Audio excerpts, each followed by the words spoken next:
Welcome back to Vikings 70 Flashback. This is the August 1969 edition. And with me on the phone is Mike Pausic, class of 70. Hi, Mike. How you doing? What have you been doing for the last 30 years? Okay, I had a 19-year career as a civilian musician, and then at 33, I got hired into the Air Force Band in Washington because they were putting together a Las Vegas-style show group, about 9 pieces. And I was the only one in the Air Force that was a Las Vegas entertainer in the 70s.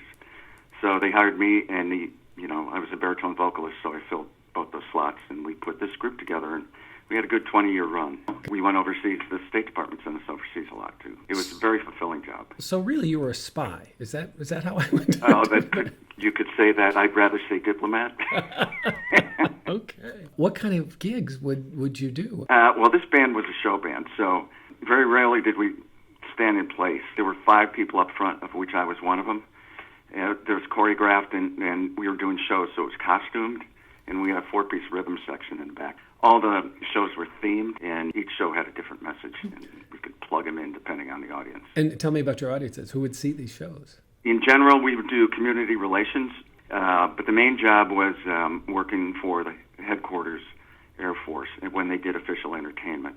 So it was a lot of troop morale stuff.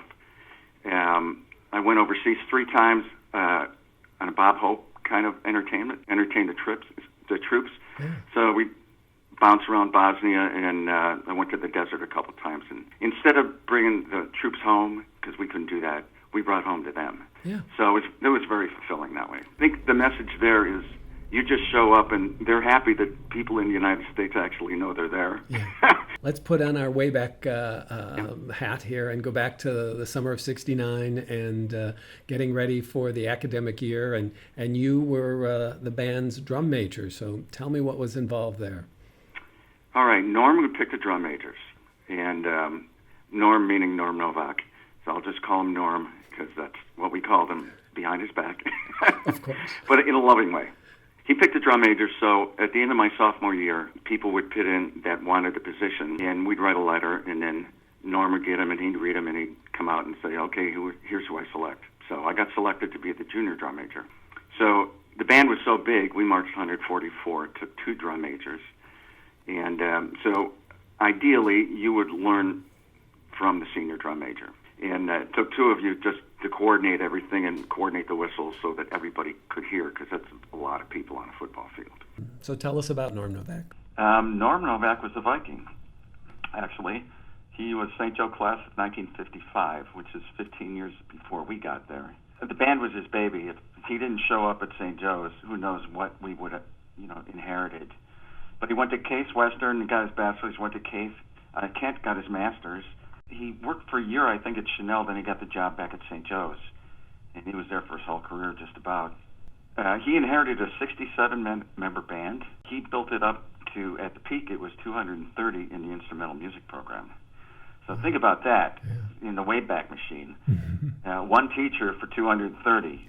Football teams had multiple coaches and all that. So with only one teacher, he probably couldn't get away with that today. He learned how to delegate, and he delegated to us. Yeah. Basically. If you think about it, Norm and his classmates kind of built the tradition of the school, because when they were there, they were like the first graduating class or so. Mm-hmm. So there was no tradition, so they built it. I think every class just added a link in the chain, and it developed into what we inherited. I always thought that we were pretty good guardians of the tradition, and we added our own link. Obviously, our class was pretty productive. That's where he fit in. Now, he was a pretty demanding guy. And he had to be. He was one guy, and we marched 144. That's really a lot of people. We were probably the biggest high school band in the state, but he had us doing Big Ten drills because we had the capability to do that, for high school kids. Mm-hmm. He pushed us a lot, which was good for us. It was great for me because when we did the pit bands for the musicals, he went out and he rented real Broadway scores, so we were reading the hardbound Broadway scores that everybody was playing in the pits in Manhattan. So it was really great training. Yeah. And band camp, it was 4 days. It was a place called Camp Roosevelt, which has been in existence for about 100 years, and it's a summer camp for boys and girls. But when they vacated, we moved in, and there were barracks on the property, and there was a chow hall on the property, and it was enough for about 160 people. Wow. And we would march for 4 days, and we'd bunk out there for 3 nights, and we would do basic marching, team building, camaraderie, and we would put in the basic shows for the year. So the march-ons, how we're going to do the Star Spangled Banner, teach the new troops how to, march basically, 8 steps to 5 yards. It takes a little while to get the hang of that. And just, how high to lift your knees and so everybody looks uniform. It was great.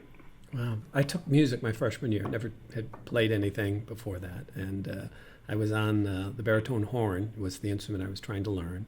And so you get to the end of freshman year, and Norm starts, getting you to not read the music on the music stand, but read it like 4 inches in front of your nose, when Right. it's on your, and then to walk and try to walk and play at the same time. And I knew at that moment that I was not long for band, because that was way too hard. I could barely get the notes out, let alone move and walk and count and, and play these notes. So I bailed on band, but it sounds like I missed a great experience. So looking back on your senior year, do you have a favorite recollection or story that would amuse your friends at a cocktail party? I really enjoyed when we took the band on the road. We did concert tours of Pittsburgh, and we marched in the St. Patrick's Day Parade, and we did 2 Browns games. But the St. Patrick's Day Parade, I think, was interesting because it was the longest parade I think any of us had ever marched. It's in New York, and the smell of Jack Daniels follows you all the way for miles and miles and miles as you're walking up the street. And just when you think you're done, you come over a ridge, and you got another couple miles because you could see the parade's still going. We stayed right in Times Square, and the other drum major and I were roomed together. The next day, he got out of bed first, and he started screaming, and he fell on the floor, and he was just cramping with, Charlie horses. And so I was kind of amused by the whole thing, and then I got out of bed, and happened to me too. Yeah, we're just not prepared for that, so that's kind of amusing. Your comeuppance. You were in not a sick kind of way. Yeah. You were not on the cross country team going miles and miles. That was right. That was it turned out to be your own death march, so to speak. Oh yeah, I was high stepping all the way down. Oh my gosh, that's funny. That's good. That's a great story. I love that. So, will you be here for the reunion in 2020? Absolutely. I just I respect so much everybody I went to school with. When I was a child, I wanted to go to St. Joe's right away, even at my earliest recollection, because I grew up on Lakeshore Boulevard, and I saw the guys walking in the Columbia blue and scarlet jackets. And they all looked like they were going somewhere. They had great body language. And I told my mother, I said, first of all, I'm never going to be that old. And second of all, I want to go where they're going, because the people going to the other schools didn't have the same body language. And then I heard this song and wanted to be in that number. And that still rings true today. So when it comes to reunions and get-togethers, I try to get there as often as I can, because I'm so proud to be in that number. Yeah, that's beautiful, Mike. Mike, wonderful talking to you, and I'm looking forward to seeing you, if not before, certainly at our reunion in 2020. Thank you.